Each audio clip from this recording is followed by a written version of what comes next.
Welcome.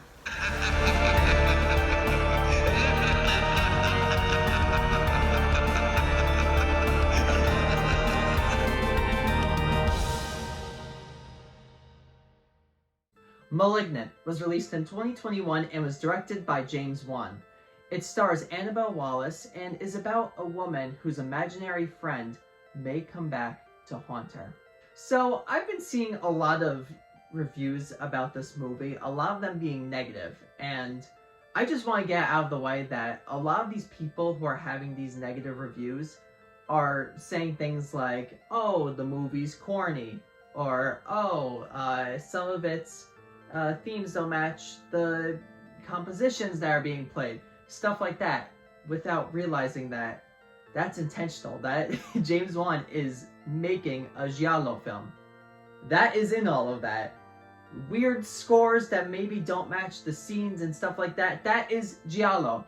And on top of that, the movie has a very campy, kind of corny vibe to it. And it's intentionally made like that, and it's absolutely hilarious because James Wan wants us to laugh at it. And I think a lot of people went into this movie thinking that it's going to be terrifying, and I do blame some of the marketing for it, for kind of portraying it that way and not kind of portraying it that giallo kind of fashion, because me knowing that it was going to be that, knowing that it was going to be... I knew going into it that giallo was kind of corny, but I didn't expect the campiness that this movie ended up being, which I absolutely loved. I love campy movies. I mean, I love Sleepaway Camp. That's as campy of a movie as you're gonna get. But I really enjoyed this film. I had a lot of fun with it. I do have my very few issues with it, but let's just start talking about things that I absolutely loved about it.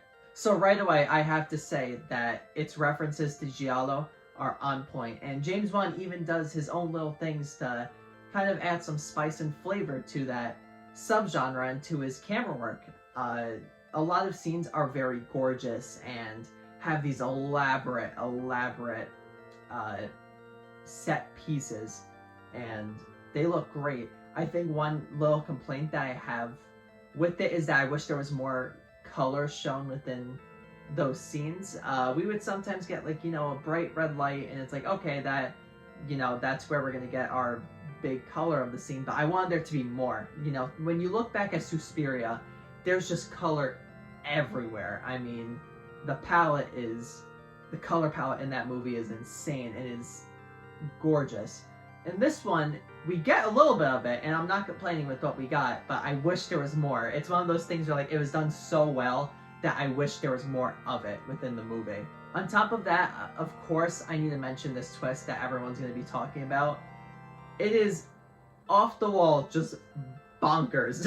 It is like the best word to describe this twist. It is wild what this twist is, and there's a lot of people like, oh, this twist isn't realistic, and it's like, shut up. Like, it's a horror movie, just enjoy it. And it doesn't need to make sense. We don't need to get an oversaturated explanation of a crazy twist.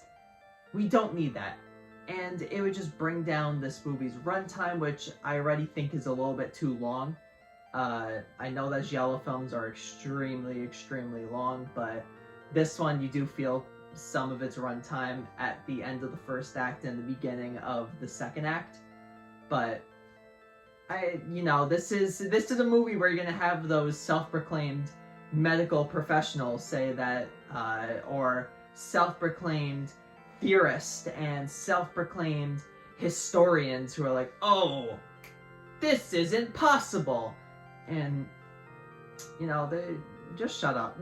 That's the only way I can describe it. Just shut up. Now, I already talked about my biggest issue with the film being that its runtime is a little bit too long, and the end of the first act and beginning of the second act is really boring and kind of drags you along a little bit. But other than that, the third act of this movie is so much fun.